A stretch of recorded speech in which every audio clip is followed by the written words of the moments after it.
Om Swastiastu, selamat datang di tutorial cara mengisi KRS di sistem Sunari, khususnya untuk mahasiswa angkatan 2020 Program Studi Arsitektur Fakultas Teknik Universitas Ngurah Rai.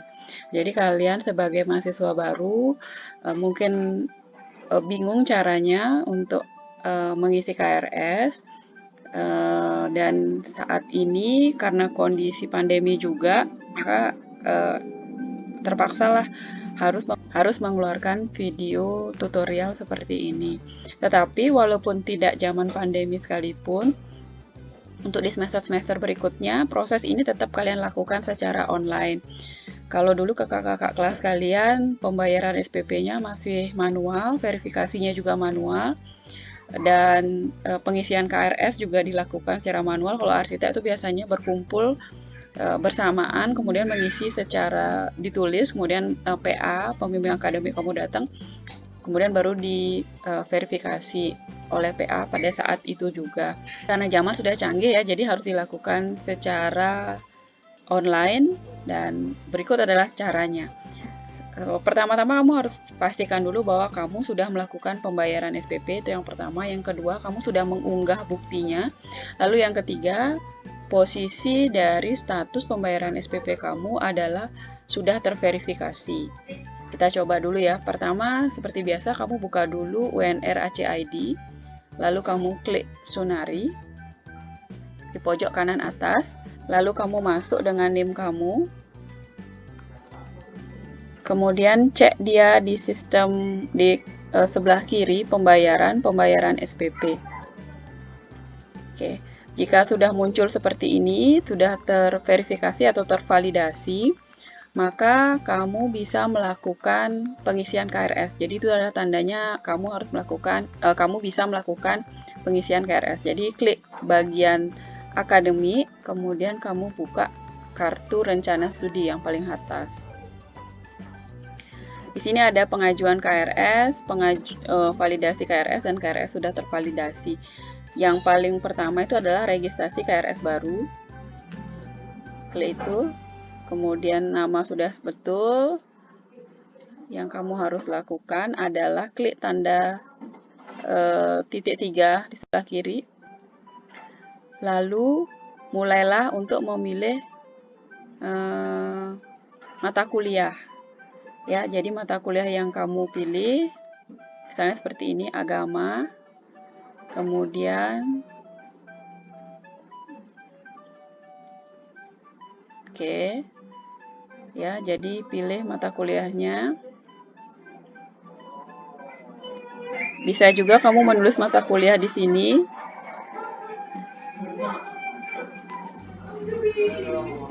Kalau mau gampang, pilih saja yang ada di semesternya itu ya. Jadi semester 1, kemudian kode kelasnya ditambah. Begitu juga berikutnya, bahasa Indonesia misalnya, kode kelasnya tambah. Jangan lupa ya, jadi pilih dulu kode mata kuliah, kemudian tunggu selesai, lalu pilih kelas, lalu klik tambah. Begitu juga berikutnya, komputer arsitektur 1, kode kelas, tambah. Oke.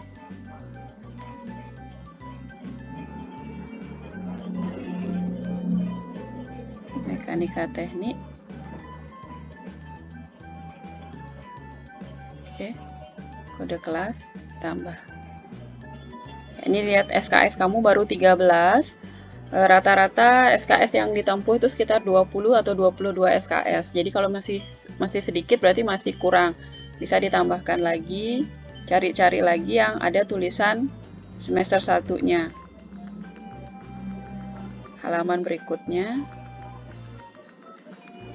Pancasila, kemudian ada ini, lalu tambah. Kemudian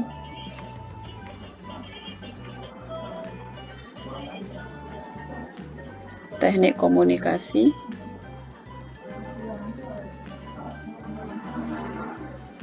Tambah. Oke. Lanjut lagi.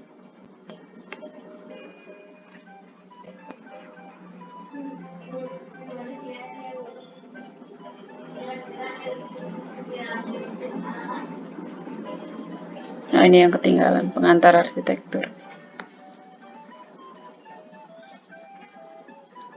Jangan lupa klik tambah. Nah, jumlah SKS-nya sudah 20, tapi untuk memastikan bisa dicek sekali lagi apakah semua yang ada tulisan semesternya di bawah tulisan semester itu, angka 1, itu semuanya sudah terpilih ya, tidak ada lagi. Pada umumnya sistem SKS yang mata kuliah yang kamu ambil itu sistemnya paket. Jadi semester 3 yang ambil yang mata kuliah di semester 3 dan seterusnya. Tetapi kalau seandainya tidak lulus, nah itu yang harus dibicarakan nanti sama pembimbing akademik atau sama Kaprodi. Kebetulan kalian sama ya, Kaprodi dan pembimbing akademik, jadi bisa dibicarakan nanti lewat saya. Kalau misalnya seandainya ada beberapa mata kuliah ya, seumpama studio perancangan itu kan di semester 2 itu ada sampai 6. Terus kemudian di tengah-tengah kalian sempat tidak lulus, lalu apa yang harus diambil gitu ya, mata kuliah apa yang harus diambil. Nah, itu nanti akan ada pendekatan-pendekatan dan berbeda-beda kasusnya untuk setiap mahasiswa. Jadi saran saya, kamu sudah ngambil 20 SKS, dan ini semester awal ya, masih semester-semester kecil, seharusnya ini tidak ada masalah. Bahkan tidak menutup kemungkinan kalian bisa dapat IP sempurna, 4 misalnya. Tapi kalaupun tidak ya tidak apa-apa juga. Nggak masalah, yang penting dikerjakan, bisa lulus semua saja sudah cukup ya. Simpan. Proses penambahan KRS berhasil dilakukan, kita klik OK. Oke. Jadi ini sistemnya masih di draft. Coba lihat ya, ini statusnya adalah draft. Kalau ke kondisinya seperti ini, kamu harus mengklik tanda centang warna hijau ini. Ya, ajukan validasi ke pembimbing akademik kamu. Kalau misalnya tanda yang X ini artinya delete, kamu mau mengulang, merasa salah, ataupun melakukan edit kalau cuma ada beberapa yang salah. Oke. Karena sudah dianggap sudah oke, kita klik ajukan validasi. Apakah Anda yakin? Yakin. Nah, kemudian KRS Anda itu ada di tangan PA Anda, pembimbing akademik. Saya sebagai pembimbing akademik meminta waktu kepada Anda sekitar 2 kali 24 jam pada hari kerja untuk melakukan validasi karena kesibukan saya. Jadi jangan diburu-buru saya ya Bu, saya sudah kemudian tolong divalidasi dan lain sebagainya. Jangan diburu-buru karena kalian nggak tahu di rumah saya ngapain, di kantor saya ada deadline seperti apa. Jadi saran saya sabar saja karena KRS Anda sudah pasti ada di saya. Tetapi kalau misalnya seandainya dalam waktu lebih dari 48 jam itu saya belum memvalidasi, kalian boleh menghubungi Korti, nanti Korti yang akan menghubungi saya untuk mengingatkan mengenai kewajiban saya.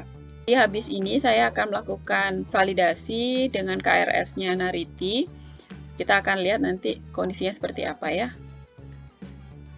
Nah, ini kondisi halaman Sunari setelah saya sebagai pembimbing akademik sudah memvalidasi KRS. Jadi di pengajuan KRS barunya sudah hilang ya namanya, tetapi dia muncul di tab pengajuan validasi KRS. Nah, ini dia, statusnya sudah disetujui PA. Sekarang kalian harus menunggu untuk diverifikasi oleh admin prodi untuk memvalidasi apakah KRS kamu boleh atau tidak diambil gitu ya. Jadi ada beberapa tahap validasi, setelah PA masih ada tahap selanjutnya, tahap terakhir ya. Jadi, harus menunggu tahap disetujui oleh admin prodi dan lama tidaknya persetujuan validasi itu juga memerlukan waktu karena biasanya kan mahasiswa tidak hanya kamu, jadi ada beberapa mahasiswa yang harus divalidasi oleh admin prodi dan perlu waktu. Saya perkirakan tidak lebih dari 2-3 hari, maka kamu sudah disetujui oleh admin prodi. Berikut akan saya contohkan kondisi ketika dia sudah disetujui oleh admin prodi ya. Oke, tadi saya sudah melakukan validasi. Kemudian ini kondisi halaman Sunarinya Nariti, jadi pengajuan KRS barunya kosong. Kemudian yang tadi di sini di tahap pengajuan validasi KRS-nya ada KRS-nya Nariti, sekarang sudah hilang karena sudah disetujui oleh admin prodi. Dan kemudian pada KRS tervalidasi, kalau diklik tab sudah ditanda disetujui oleh fakultas. Jadi begitu kamu membayar SPP lalu melakukan verifikasi validasi pembayaran, setelah itu kamu harus rajin melakukan monitoring, jadi harus terus update terhadap laman Sunari kamu. Apakah pembayaran SPP kamu sudah divalidasi? Jika sudah, kamu harus melakukan pengisian KRS. Kalau sudah melakukan KRS, apakah KRS kamu sudah disetujui oleh PA? Apakah KRS kamu tidak draft? Apakah KRS kamu sudah disetujui oleh admin prodi? Dan semua proses itu sebaiknya dilakukan jauh-jauh hari sebelum batas penerimaan SPP terakhir. Jadi jangan sampai nunggu baru deadline itu baru bayar. Saya tahu SPP kan memang susah dapat uangnya, tetapi alangkah baiknya mulai disisihkan dari semester awal, dari bulan-bulan awal. Keuangan untuk mendukung perkuliahan kamu. Di laman Sunari ini sekalian aja saya ceritakan mengenai profil mahasiswa. Ini ada beberapa yang katanya namanya masih salah. Ini bisa diganti ya, dia fotonya tolong pakai pas foto lengkap yang sopan. Kemudian nick juga kalau sudah pas. Yang penting ini ya, nick, nama, nick, kemudian alamat email, dan nomor handphone. Itu yang krusial, yang harus betul, yang harus diupdate terus. Terutama kalau saya sih nick ya, karena ini nanti ada hubungannya sama ijazah nanti. Kalau mau diganti edit profile silahkan, kalau tidak ya sudah. Ya seperti ini ya, bisa diganti, dan ini namanya dan lain sebagainya itu mungkin perlu waktu untuk diterima sistemnya. Yang memvalidasi kalau perubahan biodata itu adalah admin pusat atau super admin, bukan saya. Setelah ada profil mahasiswa, kamu bisa lihat tadi udah ya kartu rencana studi. Kemudian setelah 1 semester berakhir, kira-kira 2-3 minggu setelah pelaksanaan UAS terakhir, kamu akan dapat nilai. Nilai itu muncul di sini, HS kamu. Jadi untuk sementara ini, IPS-nya, indeks prestasi semesternya masih 0 karena belum ada nilai yang keluar. Transkrip akademik, penulisan tugas akhir, dan sebagainya. Ya, ini bisa dimanfaatkan. Nah, kemudian untuk tab berikutnya itu adalah e-learning. E-learning ini adalah sistem yang sudah disediakan oleh universitas bagi kalian untuk melakukan pembelajaran secara online, terutama di masa pandemi seperti ini ya. Jadi ini adalah mata kuliah yang diambil dan pengampunya.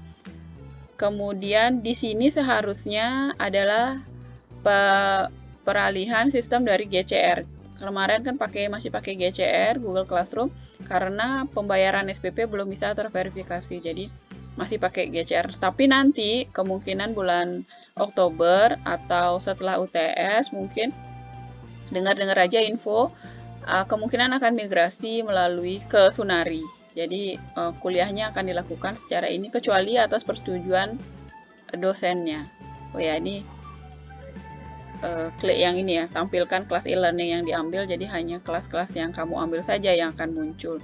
Kakak kelas kamu nggak bisa muncul dan tidak bisa kamu ikutin gitu. Kita buka contohnya seperti ini. Di sini Nanti kalau misalnya sudah ada pertemuan mata kuliah agama misalnya, itu dia akan memunculkan absensi. Jadi kalian akan melakukan absensi juga di Sunari. Gitu ya. Oke, saya pikir cukup sekian dari saya. Untuk semester depan saya harapkan kalian tetap taat membayar SPP tepat waktu. Kemudian kalau tidak ada perubahan sistem, saya sih inginnya kalian membayar dengan pakai kode unik ya. Jadi pakai kode unik, tidak membayar dengan cash atau dengan transfer ke nomor rekening biasa, tetapi kode unik yang berbeda-beda di setiap mahasiswa. Cuman jeleknya kode unik ini usianya cuma 6 jam ya. Jadi setelah 6 jam, kode unik ini akan hangus. Jadi dia akan berganti ke nomor yang lain. Jadi kalau kamu mau cari kode unik, pastikan nanti di sini ada kode pembayaran. Nah, klik saja kode pembayaran, kemudian langsung bayar pada saat itu atau dekat-dekat itu sebelum 6 jam. Tuh, ya itu sih saran saya. Saya sebagai PA menunggu KRS kalian segera agar sistemnya bisa berjalan, agar pembelajaran secara online juga cepat berjalan. Oke, demikian dari saya, sampai ketemu lagi. Om Santi Santi Santi Om.